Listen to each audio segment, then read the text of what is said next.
భక్తులందరూ హరే కృష్ణ. ఈ అధిక మాసంలో మనము శ్రీమద్ భాగవతాన్ని శ్రవణం చేస్తున్నాము. అప్పుడప్పుడు ఒక్కొక్క భక్తుని యొక్క చరిత్ర గురించి మనం చెప్పుకుంటున్నాం, వింటున్నాం. ఈరోజు అత్యంత విశేషమైన పరమ ఏకాదశి కనుక శ్రీమద్ భాగవతంలో ఈరోజు అంబరీషుని యొక్క జీవిత చరిత్ర గురించి శ్రవణం చేద్దాము. అంబరీషుడు గొప్ప భగవద్భక్తుడు, మహాభాగవతోత్తముడు, గొప్ప ఏకాదశి నిష్ట కలిగిన భగవద్భక్తుడు. కనుక అంబరీష్ మహారాజుని యొక్క జీవిత చరిత్ర గురించి శ్రవణం చేయడం వలన మనకి అత్యంత ప్రేరణదాయకమైన భక్తి చేయడానికి ప్రోత్సాహం లభిస్తుంది. కనుక 9వ స్కందంలో శ్రీమద్ భాగవతంలో 9వ స్కందంలో 4వ అధ్యాయంలో 13వ శ్లోకం నుండి మనం చెప్పుకుంటాం. ఒకసారి భాగవతం ఉంటే ఒకసారి చూడండి. సుఖదేవ్ గోస్వామి అంటున్నారు, నా భాగవత్ అంబరీషో భూన్ మహాభాగవత కృతి నా స్పృశస్ బ్రహ్మశాపోపి యం న ప్రతిహత క్వచిత్. సుఖదేవ్ గోస్వామి అంటున్నారు, హే పరీక్షిత్, పూర్వము సూర్యవంశంలో నాభాగుడు అనే ఒక గొప్ప ధర్మాత్ముడు మహారాజు ఉండేవారు. ఆయన కుమారుడే అంబరీషుడు, మహాభాగవతోత్తముడు. చూడండి, భగవద్భక్తులు ఉన్నారు. భగవద్భక్తుల్లోకెల్లా అత్యంత శ్రేష్టమైన విశేషమైన భక్తుడిని మహాభాగవతోత్తముడు అని అంటారు. కనుక అంబరీషుడు మహాభాగవతోత్తముడు.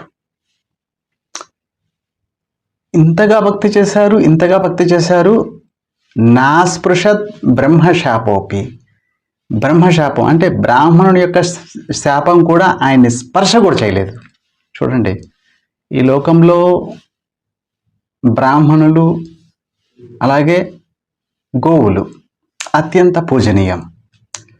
వారిని సన్మానించాలి, ఆదరించాలి. భగవంతుని రూపంగా మనము వారిని ఆరాధించాలి. పొరపాటునైనా సరే బ్రాహ్మణుల ఎడల గోవుల ఎడల కించిత్ అపరాధం చేస్తే కేవలం మనమే నశించము, మన యొక్క వంశం కూడా నశించిపోతుంది. అంత భయంకరమైన అపరాధము కలుగుతుంది బ్రాహ్మణుల యొక్క చరణాల్లో పొరపాటునైనా అపరాధం చేస్తే. దాని యొక్క ఫలితం భయంకరంగా ఉంటుంది. వంశమే సమూలంగా నాశనం అయిపోతుంది. కనుక బ్రాహ్మణులు అత్యంత ప్రసన్నులు అయిపోయారంటే ఇక మనం పొందని వస్తువే లేదు.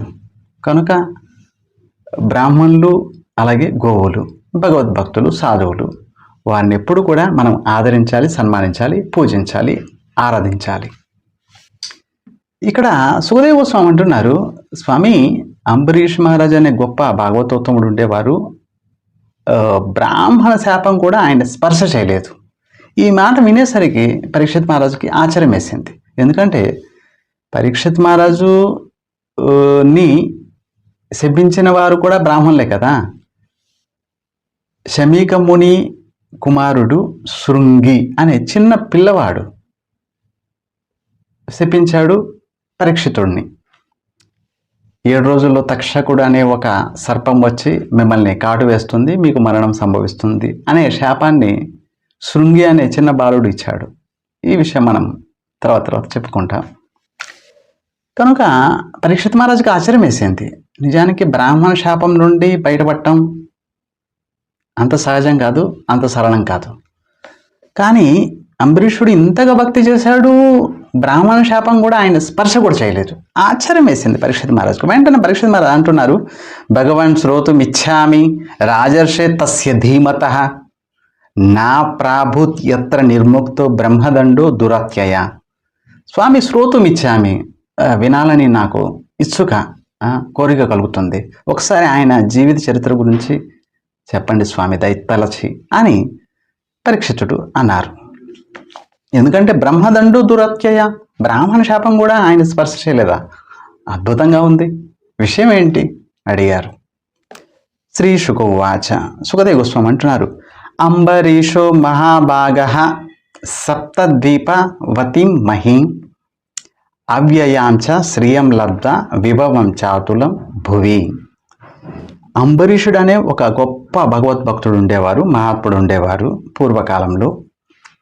సప్తద్వీపవతి, 7 ద్వీపాలకి అధిపతి, సామ్రాట్ చక్రవర్తి ఆయన. చూడండి, మనకు చిన్న కాస్త డబ్బు ఉంది, లేకపోతే కాస్త స్థలం ఉంది, లేకపోతే అపార్ట్మెంట్ ఉంది, లేకపోతే కాస్త కూస్తో సంపద ఉంటే మనము 40 సార్లు లెక్క పెడతాం, 40 సార్లు చూస్తాం, 40 సార్లు తలుచుకుంటాం రోజుకి. రాత్రి కూడా నిద్ర పట్టదు కాస్త సంపద వచ్చిందంటే. మళ్ళీ మళ్ళీ వాటి చింతనే చేస్తాం. సప్తద్వీపాలకి అధిపతి అయినా, కానీ ఆ సంపద అంతా కూడా స్వప్న సంస్థుతం, కలలాగా భావిస్తున్నారు ఆయన. ఇదంతా కూడా అనిత్యమైనది. ఈరోజు ఉంది, రేపు పోతుంది. ఇంతకుముందు లేదు నాది, ఇంతకుముందు నాది కాదు ఇది. ప్రస్తుతం తాత్కాలికంగా ఈ సప్తద్వీపాలకి చక్రవర్తిని, అది కూడా భగవంతుని యొక్క కృపశే. మళ్ళీ రేపొద్దున నాకు ఎలాగూ ఉండదు ఇది. ఇంతకుముందు వేరే ఆయన ఉండేవారు, ఇప్పుడు వచ్చాను, రేపు ఇంకొక ఆయన వస్తారు. ఈ 7 ద్వీపాలు కూడా నావి కాదు. కలలో ఏదైనా వస్తువు పొందితే మనం నిజంగా పొందామా ఏంటి? అలాగా కలలో పొందినట్లు భావిస్తున్నారు ఆయన. చూడండి, అంత గొప్ప భగవద్భక్తుడే. స్వప్న సంస్థుతం, కలలాగానే భావిస్తున్నారు ఆయన, ఎందుకంటే అశాశ్వతమైనది ఇది. వాసుదేవే భగవతి తద్భక్తేషు చ సాధుషు ప్రాప్తో భావం పరం విశ్వం ఏనేదం లోష్టయత్ స్మృతం. కేవలం తాను భగవద్భక్తినే కాదు, భగవద్భక్తులకు కూడా ఆదరించేవాడు. చూడండి, భగవద్భక్తులని ఆదరించేవాడే భగవద్భక్తుడు కాగలడు. మొట్టమొదట భక్తులకి మనం సేవించాలి, భక్తులకి ఆదరించాలి, భక్తులకి మనం చేయగలిగిన సేవని అహర్నిశలు చేయాలి, తూచా తప్పకుండా చేయాలి, మన శక్తి కొలది చేయాలి భగవద్భక్తులకి. ఈ విధంగా చేయడం వలన భగవంతుడు ప్రసన్నుడైపోతాడు. భగవంతుడు ప్రసన్నుడయ్యాడంటే నిజానికి మనకు భగవద్భక్తి లభించింది, స్వయంగా భగవంతుడే మనకు వశం అయిపోయాడు. చూడండి, పెద్ద పెద్ద దేవతలు కూడా భగవంతుని ప్రార్థిస్తారు భగవంతుని వశపరచుకోవడానికి. కానీ అత్యంత సరళమైన పద్ధతి మొట్టమొదట భక్తులని సేవించాలి. వారికి మనం చేయగలిగిన సేవ ఏదో ఒకటి చేయాలి. ఆ చేయడంచే భగవంతుడు ప్రసన్నుడైపోతాడు. కనుక భగవంతుడి యొక్క భక్తి లభిస్తుంది. ఎలాగో ఈయన కూడా అలాగే చేసేవారు, భగవద్భక్తుల్ని ఆదరించేవారు, వాళ్ళ దగ్గర వాళ్ళని ప్రణామం చేసేవారు, ఆరాధించేవాడు, వాళ్ళ ముఖారవిందం నుండి భగవంతుని కథని శ్రవణం చేసేవారు, వాళ్ళతో కలిసి సత్సంగం చేసేవారు, వాళ్ళతో కలిసి భజన చేసేవారు అంబరీషుడు. ఏ విధంగా భజన చేసేవాడయ్యా? సుఖదేవ గోస్వామి 3 శ్లోకాల్లో ఆయన యొక్క భక్తిని వర్ణిస్తున్నారు. చూడండి, అంబరీషుడి యొక్క భక్తి ఏ విధంగా చేసేవాడు. మనం కూడా సావధానంగా వింటే మనం కూడా ఈ విధంగా భక్తి చేయొచ్చు. ఏ విధంగా చేసేవారు ఆయన? సవై మన కృష్ణ బజార విందయో వచాంసి వైకుంఠ గుణాను వర్ణనే కరో హరిర్మందిర మార్జనాదిషు శృతిం చకార అచ్యుత సత్కథాదయ ముకుందలింగాలయ దర్శనే దృశౌ తత్పృత్యగాత్ర స్పర్శంగ సంగమం గ్రాణం చ తత్పాద సరోజ సౌరభే శ్రీమత్తులస్యా రసనం తదర్పితే పాదౌ హరే క్షేత్ర పదానుసర్పణే శిరౌ ఋషికేశ పదాభివందనే కామం చ దాసేన తు కామ కామ్యయ యతోత్తమ శ్లోక జనాశ్రయ రతి. ఏ విధంగా భక్తి చేసేవారు సుఖదేవ గోస్వామి 3 శ్లోకాల్లో వర్ణిస్తున్నాడు. సవై మనః కృష్ణ పదారవిందయు. మొట్టమొదట అంబరీషుడు తన యొక్క మనసుని కృష్ణుని యొక్క పాదారవిందాల యందు సమర్పించాడు. సతతం కృష్ణుని యొక్క పాదాలని స్మరించేవాడు. సవై మనః కృష్ణ పదారవిందయు. చూడండి, ఇంద్రియాలు 10, ఈ 10కి ఇంద్రియాలు సైనికులు లాంటివి. ఈ సైనికులకు అధిపతి సైన్యాధిపతి. సైన్యాధిపతి ఎవరు? మనసు. మనసు చెప్పినట్లే ఇంద్రియాలు ఉంటాయి. కనుక మొట్టమొదటి మనసుని తీసుకెళ్ళి మనం భగవంతుని చరణాల విందలు పెట్టేసాం అనుకోండి, ఇంద్రియాలు ఆటోమేటిక్గా వింటాయి, ఇంద్రియాలు ఆటోమేటిక్గా భగవంతుని సేవిస్తాయి. ఇక్కడ మొట్టమొదటి ఆయన అదే పనిచేశారు. సవై మన కృష్ణ పదారవిందయో వచాంసి వైకుంఠ గుణానువర్ణని. తర్వాత తన నాలుగుని భగవంతుని యొక్క గుణాలని, భగవంతుని యొక్క నామాల్ని జపించడంలో, భగవంతుని యొక్క గుణాలని కీర్తించడంలో పెట్టేశారు, సంకీర్తన చేయడంలో పెట్టేశారు. కరో హరేర్ మందిరం ఆర్జనాదిషు. చేతుల్ని భగవంతుని మందిరాన్ని శుభ్రం చేయడం. చూడండి, మనకు కాస్త కోస్తో ధనం వచ్చేసిందంటే మనం ఇక మనలాంటి వాళ్ళు మనకంటే పెద్దవాళ్ళు ఇంకెవరు లేరు అనుకుంటాం. ఈ ఊర్లో అందరికంటే గొప్పవాడిని నేనే అనుకుంటాం. నిజానికి 7 ద్వీపాలకి అధిపతి అయినా కూడా స్వయంగా మందిరాన్ని మార్జన చేసేవారు, స్వయంగా సేవ చేసేవారు, భగవంతుని సేవ తన చేతులతోటి. కరో హరేర్ మందిర మార్జనాదిషు, రోజు శుభ్రం చేయడం, తడిగుడ్డ పెట్టడం, ఈ విధంగా ఆ మందిరాన్ని మార్జన చేసేవారు. శృతిం చకార అచ్యుత సత్కథాదయ, చెవుల్ని తీసుకెళ్ళి భగవంతుని కథలో పెట్టేసేవారు. మహాత్ములు ఎవరైనా వస్తే వాళ్ళకి స్వామి ఒకసారి భగవంతుని కథ చెప్పండి, శ్రవణం చేస్తాను అని వేడుకునేవారు. వారి ముఖారవిందం నుండి భగవంతుని కథ వినేవారు. ముకుంద లింగాలయ దర్శనే దృశం, ఈ కళని భగవంతుని దర్శించడానికి మాత్రమే వినియోగించేవారు. తద్భృత్యగాత్త స్పర్శంగ సంగమం, భగవద్భక్తుల యొక్క పాదాలను స్పర్శ చేయడంలోనే తన శరీరము సార్థకమని భావించేవాడు. గ్రాణంచ తత్పాద సరోజ సౌరభే, ఈ తులసి భగవంతుని సమర్పించిన తులసి పుష్పాదులని ఆగ్రాణించడంలో తన యొక్క ముక్కుకి సార్థకత లభిస్తుందని ఆయన భావించేవారు. చూడండి, శ్రీమద్ తులస్య రసనాం తదర్పితే, భగవంతుని సమర్పించిన ప్రసాదం అత్యంత సాత్వికమైన, విశుద్ధమైన, రుచికరమైనది భగవంతుని ప్రసాదం. ఆ యొక్క సాత్వికమైన హయ్యెస్ట్ టేస్ట్, రుచికరమైన ఆ యొక్క ప్రసాదాన్ని ఆస్వాదించడంలో నాలుగు సంతృప్తి కలిగేది ఆయనకి. శ్రీమద్ తులస్య రసనాం తదర్పితే, భగవంతుడు సమర్పించిన ప్రసాదం.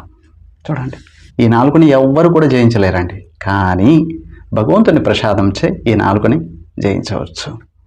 పాదౌ హరే క్షేత్రపదానుసర్పణే శిరౌ ఋషికేశ పదాభివందనే, పాదాల్ని భగవంతుని మందిరానికి, భగవంతుని యొక్క ధామానికి ప్రదక్షిణ చేయడంలో వినియోగించేవాడు. ఇంకా శిరౌ ఋషికేశ పదాభివందనే, ఈ శిరస్సుని భగవంతుని పాదాల్లో నమస్కారం చేయడంలో, వందనం ప్రణామం చేయడంలోనే వినియోగించేవాడు. కామం చదాస్యే నతు కామకామ్య, ఈ భౌతిక సంపద అంతా కూడా, భోగ్య వస్తువులన్నీ కూడా భగవంతుని సేవలో నియుక్తం చేయడంలో ఆనందపడేవాడు. మనకి ఏదైనా వస్తువు లభించింది చూడండి, స్వయంగా తినడానికి ఇష్టపడతాము, స్వయంగా భోగించడానికి ఇష్టపడతాము. వ్యక్తి ఎవరైనా అందంగా అనిపించారు, నిజానికి స్వయంగా భోగించడానికి ఇష్టపడతాము. కానీ అంబరీషుడు వస్తువు అయినా సరే, వ్యక్తి అయినా సరే, ప్రతిదాన్ని కూడా భగవంతుని సేవలో నియుక్తం చేసేవాడు అంబరీషుడు. అంత గొప్ప భగవద్భక్తుడు. అన్ని విధుల్ని చూడండి, సప్తద్వీపాలకు అధిపతి. మనకు చిన్న ఉద్యోగం లేకపోతే చిన్న పని ఉందంటే మనం అంటాము, నాకంటే బిజీగా ఎవరు లేరండి ఈ ఊర్లో, ఈ దేశంలో, నాలాగా పనిచేసేవాడు ఇంకెవరు లేరు, అస్సలు టైం లేదు నా దగ్గర, చాలా పనులు ఉన్నాయి నా దగ్గర అని అనుకుంటాం. కానీ సప్తద్వీపాలకు అధిపతి అయినా కూడా ఆ అన్ని విధుల్ని కూడా భగవంతుని కైంకర్యంగా భావించేవాడు. భగవద్ ప్రజల్ని తన కన్నబిడ్డలుగా చూసుకునేవాడు. ఈ ప్రజలు కూడా భగవంతుని యొక్క అంశే కదా, భగవంతుని సంతానం కదా, వారిని కూడా భగవద్భక్తిలో నియుక్తం చేసేవాడు. చూడండి, అక్కడ అంబరీషు చూడండి, ఒక 2 శ్లోకాల్లో అంబరీష్ మహారాజు యొక్క ప్రజల గురించి వర్ణిస్తున్నారు శుకదేవ గోస్వామి. అంబరీషుని యొక్క ప్రజలు కూడా భాగ్యవంతులు, ఎందుకంటే అంబరీషుడు భగవద్భక్తుడు, ఆయన యొక్క పరిపాలనలో ఉన్నారు కాబట్టి వీరు అందరూ కూడా భాగ్యవంతులు. ఎందుకని? స్వర్గో న ప్రార్థితో యస్య మనుజైరమ ప్రియ శృణ్వద్ భిర్ ఉపగాయద్భిర్ ఉత్తమ శ్లోక చేష్టితం. చూడండి, అంబరీషు మహారాజు యొక్క ప్రజలందరూ కూడా అత్యంత భాగ్యవంతులు, ఎందుకంటే వీరు కూడా భగవంతుని యొక్క భక్తులే, భగవంతుని కీర్తించేవారు, ఆనందంతో ఉండేవారు. దేవతలు సైతము స్వర్గం విడిచి వీరిని చూసేవారు. కనుక వీరు స్వర్గాన్ని కోరుతున్నారా ఏంటి? లేదు. చూడండి, అంత అద్భుతంగా భక్తి చేసేవారు. స్వర్గం వచ్చి ఇచ్చినా కూడా వాళ్ళు వద్దనేవారు. ఇక్కడ మేము భగవద్భక్తి చేస్తున్నాము, ఇందులో బ్రహ్మానందంలో ఉన్నాము, ఆ తుచ్చమైన స్వర్గలోకం యొక్క సుఖం మాకెందుకు అని చెప్పి స్వర్గలోక సుఖాన్ని కూడా వారు పారద్రోలేరు. కనుక అద్భుతంగా భక్తి చేసేవారు. అందరూ ఏకాదశి చేసేవారు, అందరూ తులసిదేవిని సేవించేవారు, అందరూ హరినామ సంకీర్తన చేసేవారు. ఈ ప్రజలందరూ కూడా. ఒకసారి ఏం జరిగింది, అంబరీషుడు చూడండి, అంబరీషుడు యొక్క భార్య కూడా భగవద్భక్తురాలు, ఆవిడ కూడా భగవంతుని నిష్ట కలిగిన ఆవిడ. తస్మాత్ ఆరిరాధయు కృష్ణం మహిష్య తుల్య శీలయ, ఆయన ఎలాగా భగవద్భక్తుడు, ఆయన తుల్యమైన గుణాలు కలిగినదే ఆయన యొక్క భార్య. చూడండి, ఇంతగా భగవద్భక్తి చేసేవారు ఆయన. స్వయంగా భగవంతుడే తన యొక్క సుదర్శన చక్రాన్ని ఆయన యొక్క రక్షణలో నియుక్తం చేశాడు. తస్మాత్ ఆదర్ హరిచక్రం. హరిచక్రం అంటే సుదర్శన చక్రం. సుదర్శన చక్రం స్వయంగా వచ్చి అంబరీషుడిని రక్షించేది. ఒకసారి ఏం జరిగింది, అంబరీషుడు తన భార్య, ఆవిడ గొప్ప భక్తురాలు, ఇద్దరు కలిసి మధువనం వెళ్ళారు. అక్కడ ద్వాదశి ప్రధానమైన ఏకాదశిని వ్రత దీక్షను పొందాడు. చూడండి, సంవత్సరం పొడవునా ఒక దీక్షను పొందాడు, కార్తీక మాసం నుంచి కార్తీక మాసం వరకు. తన భార్యతో కలిసి ఏంటా వ్రతం తీసుకున్నారు, దీక్ష తీసుకున్నారంటే ద్వాదశి ప్రధానమైన ఏకాదశిని, అంటే ద్వాదశి యుక్తమైన ఏకాదశిని లక్ష్యంగా తీసుకొని ఆ యొక్క ఏకాదశిలో ఉపవాసం నిర్జల చేస్తూ హరినామ సంకీర్తన చేస్తూ రాత్రంతా జాగరణ చేస్తూ ఈ విధంగా ఏకాదశి చేసేవారు ఆయన. ఇలా చేస్తూ ఇక సంవత్సరం పూర్తయిపోతుంది. ఇక కార్తీక మాసం వచ్చేసింది. ఈ ఏకాదశి లాస్ట్ చివరి ఏకాదశి ఇక పూర్తయిపోతుంది. 3 రోజులు ఉపవాసం చేస్తారు. చూడండి, దశమి రోజు ఏకాదశి ఎలాగో ఉపవాసం, ద్వాదశి రోజు 3 రోజులు ఉపవాసం చేసేవారు. ఆ విధంగా ఏకాదశి చేసేవారు. సరే, యమునా నదిలో స్నానానికి వెళ్ళి వచ్చిన భగవద్భక్తులు బ్రాహ్మణులు అందరికి కూడా రకరకాల దాన పుణ్యాలు చేశారు ఆయన. చూడండి, ఇక్కడ చెప్పబడింది 60 కోట్ల పాడి ఆవుల్ని దానం ఇచ్చాడు. సప్తద్వీపాలకు అధిపతి అంటే ఇక ఆయనకి కొరువేముంది. 60 కోట్ల పాడి ఆవులు. ఆ ఆవులు కూడా బంగారం వెండి ఆభరణాలు తొడిగిన, హారాలు తొడిగిన ఆవులు.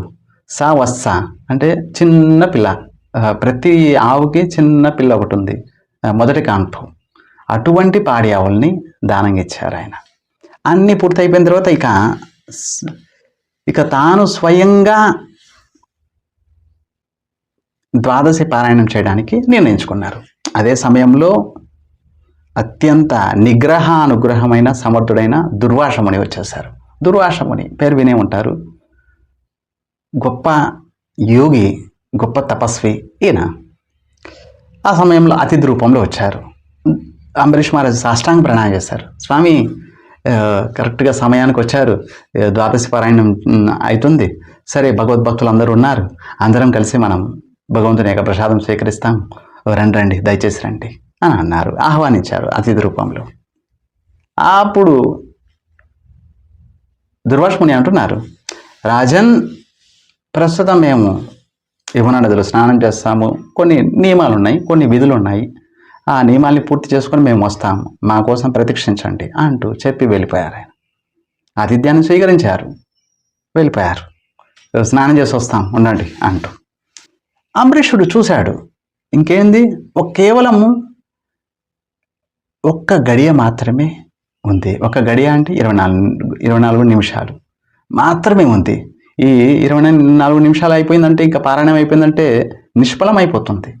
ఏకాదశి ఎంతగా నిష్టగా మనము పాలిస్తాము, వ్రతం చేస్తాము. ద్వాదశి పారాయణం సమయంలో పారాయణం భగవంతుని యొక్క ప్రసాదం కాస్త ఒక కణం తీసుకోవడంతో పారాయణం అయిపోతుంది, వ్రతం శేషమవుతుంది. మరి పారాయణం సమయం కేవలం 24 నిమిషాలు మాత్రమే ఉంది. ఇంకా ఆయన రాలేదు, ఆయన కోసం ప్రతీక్షించారు. ఇప్పుడు ఏం చేయాలి? అక్కడున్న బ్రాహ్మణులను అడిగారు, స్వామి ఇప్పుడు ఏంటి, ధర్మ సంఘటనలో పడిపోయాను, ద్వాదశి పారాయణం చేయకపోతే భగవంతుని యొక్క ఏకాదశి చరణాలందు అపరాధం.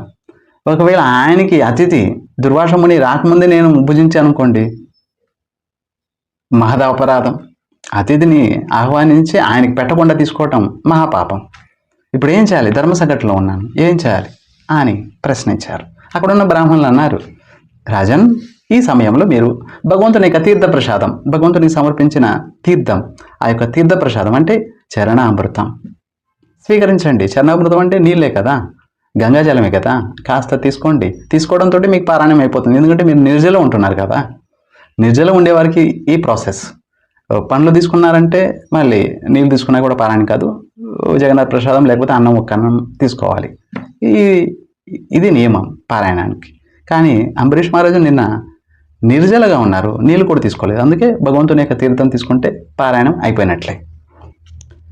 అప్పుడు చెప్పారు, ఇది యుక్తంగా ఉంది, ఆయన చరణాలు అపరాధం కాదు, నిజానికి భగవంతుని తీర్థము ఆహారం కాదు, తీర్థం తీసుకోవడంతో పారాయణం అయిపోతుంది, ఆయన చరణాల్లో అపరాధం మహాపాపం కాదు అని భావించి తీర్థం తీసుకున్నారు. తీర్థం తీసుకొని ఆయన యొక్క రాక కోసం ఎదురు చూస్తున్నారు. చూడండి, ఎప్పుడొస్తారా అని ఎదురు చూస్తున్నారు.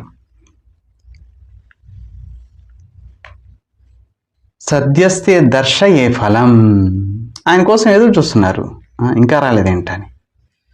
అప్పుడు దుర్వాసముని వచ్చారు. కానీ దుర్వాసముని తన యొక్క యోగ బలం ద్వారా తెలుసుకున్నాడు. అంబరీషుడు స్వీకరించాడు, తీర్థం స్వీకరించాడు. కానీ దుర్వాసముని అనుకుంటున్నాడు, అరే అతిథి రూపంలో నన్ను ఆహ్వానించావు, నేను వచ్చేదాకా నువ్వు ప్రతీక్ష చేయలేదేంటి? నాకు అతిథి రూపంలో ఆహ్వానించావు, నాకు పెట్టకుండానే నువ్వు తీసుకున్నావు అని చెప్పి భయంకరమైన కోపం వచ్చేసింది. వెంటనే జట తన వెంట్రుకని ఇలా పెరికేసి ఒక కృత్య అంటే భయంకరమైన పిశాచిని, ఖడ్గం పట్టుకొని భయంకరమైన రూపం కలిగిన ఒక పిశాచిని అప్పటికప్పుడే సృష్టించాడు. వెంటనే ఆజ్ఞాపించాడు, వెళ్ళి అంబరీషుని తినేసి అని చెప్పి. ఈ భయంకరమైన ప్రేతాన్ని, పిశాచిని చూసి కూడా అంబరీషుడు తొనకలేదు. చూడండి, భగవద్భక్తుడి యొక్క లక్షణం. పరిస్థితులు ఏదైనా సరే, మన జీవితంలో కూడా ఎన్నో రకాల పరిస్థితులు, భయంకరమైన పరిస్థితులు వస్తాయి. అయినా కూడా మనం తొనకూడదు, వెనకంజ వేయకూడదు. భగవంతుని స్మరిస్తూ, భగవంతుని నామాలు చేస్తూ, భగవంతుని యొక్క కథని శ్రవణం చేస్తూ మనం భక్తిలో ఇంకా ముందుకెళ్ళాలి, భయపడకూడదు. చూడండి, ఆ యొక్క భయంకరమైన పిశాచి వచ్చి ఎదురుగా వచ్చి ఖడ్గం పట్టుకొని తినడానికి వస్తున్నా కూడా అంబరీషుడు తొనకలేదు, మెనకలేదు. ఆయన భగవంతుని యొక్క స్మరణ చేస్తూ అలాగే నిలబడ్డాడు, భయపడలేదు. తన రక్షణ కోసం ఏమైనా చేద్దాము అని చెప్పి అనుకోలేదు. మరి నాకేంటి భయం అని. అప్పుడు ఆయన యొక్క సేవలో నియుక్తమై ఉంది కదా సుదర్శన చక్రం. వెంటనే సుదర్శన చక్రం వచ్చి ఆ కృత్యాన్ని నష్టం చేసి అంబరీషుని వెంటబడింది. ఈ దుర్వాసముని వెంటబడింది. చూడండి, దుర్వాసముని భయంకరమైన పిశాచిని సృష్టించాడు. సుదర్శన చక్రం వదులుతుందా ఏంటి? తన భక్తుల చరణాల్లో అపరాధం చేస్తే వదలదు. వెంటనే దుర్వాసముని వెంటబడింది. దుర్వాసుడు పరిగెత్తున్నాడు. గుహలు, సముద్రాలు, నదులు, కొండలు అన్నిట్లో దాక్కోవడానికి ప్రయత్నించాడు. కానీ సుదర్శన చక్రం వెంటబడుతుంది. సుదర్శన చక్రం భారీ నుండి తనను తాను రక్షించుకోవడానికి ముల్లోకాలు తిరుగుతున్నాడు. ఎక్కడ శరణు పొందలేదు. చివరికి బ్రహ్మలోకం వెళ్ళాడు. బ్రహ్మ దగ్గరికి వెళ్ళి అడిగారు, స్వామి సుదర్శన చక్రం వస్తుంది, నన్ను రక్షించండి. బ్రహ్మ ఏమన్నారు? నేను, శివుడు, దక్ష ప్రజాపతి, భృగు ఇత్యాది ప్రజాపతులు, భూతపతులు అందరూ కూడా శ్రీహరి యొక్క నియమాల్ని పాటిస్తాము. ఆయన యొక్క ఆధ్వర్యంలో మేము ఈ సృష్టి పాలన, ఈ సృష్టించడం, ఈ సృష్టి విధులలో మేము పాల్గొంటాము. కనుక మాకు అంత శక్తి లేదు. చూడండి, చివరికి కైలాసం వెళ్ళాడు. తమేవ శరణం యాహి హరిస్తేషం విదాస్యతి. శివుడి దగ్గరికి వెళ్ళాడు. శివుడు కూడా అన్నారు, సుదర్శన చక్రం నుంచి మేము రక్షించలేము. భగవంతుని యొక్క ఆయుధం, భగవంతుని చరణాలను నువ్వు అపరాధం చేసావు, నువ్వు వెంటనే వెళ్ళు వైకుంఠం. హరిశరణం పొందు. దుర్వాసముని వైకుంఠం వెళ్ళారు, హరిశరణం పొందాడు. స్వామి రక్షించండి. మరి భగవంతుడు ఏమన్నాడు? అహం భక్త పరాధీనో హ్యశతంత్ర ఇవ ద్విజ సాధు విరుగ్రస్త హృదయో భక్త జనప్రియ. నేను కూడా స్వతంత్రుని కాదు. చూడండి, బ్రహ్మ అన్నారు నేను స్వతంత్రుని కాదు, శివుడు అన్నాడు నేను స్వతంత్రుని కాదు, స్వయంగా భగవంతుడు అంటున్నాడు నేను స్వతంత్రుడిని కాదు. మీరు కూడా స్వతంత్రులు కాదా? మీ పైన ఎవరున్నారు? నా భక్తులు. వారి వశంలో ఉంటాను. వారు చెప్పినట్టు వారు కూర్చోమంటే కూర్చుంటాను, వారు నిలబడమంటే నిలబడతాను. నేను అహం భక్త పరాధీన, భగవద్భక్తుల యొక్క పరాధీనంలో ఎప్పుడు ఉంటాను. నేను కూడా స్వతంత్రుని కాదు అని అంటున్నాడు భగవంతుడు. నా కోసం భార్య, పిల్లలు, భర్త అన్నింటిని వదిలేసి నన్ను శరణు పొందుతారు. మరి వారిని వదిలేసి నేను ఇంకెవరిని? స్వయంగా నా శరీరమే, నా భార్య లక్ష్మీదేవిని కూడా నేను పట్టించుకోను, నా శరీరాన్ని కూడా నేను పట్టించుకోను. కానీ భగవద్భక్తులు అంటే నాకు ప్రియం. వారు సాలోక్యాది చతుష్టయం, ఇవి ముక్తి ఇచ్చినా కూడా వారు స్వీకరించరు. కేవలం నా సేవనే స్వీకరిస్తారు, నా సేవనే కోరుతున్నారు. కనుక అటువంటి భగవద్భక్తుల్ని నువ్వు నిజంగా శాంతి పొందాలంటే క్షమాపయ మహాభాగం తత శాంతిర్భవిష్యతి. నిజానికి ఎవరి చరణాలు అపరాధం చేస్తావో అక్కడికే వెళ్ళు. ఆ అంబరీషుని యొక్క శరణు పొందు. ఒకవేళ ఆయన క్షమిస్తే సుదర్శన చక్రం శాంతిస్తుంది. అప్పుడు అంబరీష్ మహారాజు ఈ దుర్వాసముని సర్వత్ర భ్రమణం చేసి అక్కడి నుంచి మళ్ళీ వైకుంఠం నుంచి మళ్ళీ ఎక్కడికైతే అంబరీష్ మహారాజు ఉన్నారో అక్కడికి వచ్చారు. ఈ లోపల సంవత్సరం పట్టింది. సంవత్సరం కాలం పాటు పాపం అంబరీష్ మహారాజు ఎదురు చూస్తున్నారు, ఏం తీసుకోలేదు అప్పటికి కూడా. చూడండి, గొప్ప భగవద్భక్తుడు అంబరీషుడు. సంవత్సరం కాలం పాటు ఏం తీసుకోలేదు, ఇంకా ప్రతీక్ష చేస్తున్నారు, ఎక్కడికి వెళ్ళిపోయారు అని. అప్పుడు అంబరీష్ మహారాజు 5 శ్లోకాల్లో సుదర్శన చక్రాన్ని శాంతింపజేశాడు. అప్పుడు శాంతించింది.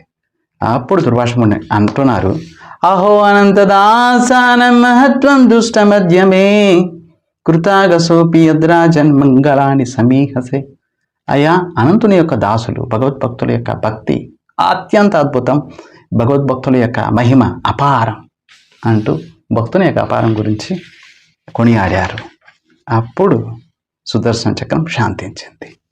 చూడండి అంబరీషుని యొక్క అద్భుతమైన భక్తి. ఏ విధంగా భక్తి చేసేవారు, ఏ విధంగా ఏకాదశి నిష్ట కలిగిన వారు, ఏ విధంగా హరినామ నిష్ట కలిగిన వారు, ఏ విధంగా తులసి నిష్ట కలిగిన వారు ఒకసారి మనకు ప్రేరణ కలిగిస్తుంది. మనం ఇంకా భక్తిలో ముందుకెళ్ళడానికి అంబరీషుని యొక్క చరిత్ర తప్పకుండా శ్రవణం చేయాలి.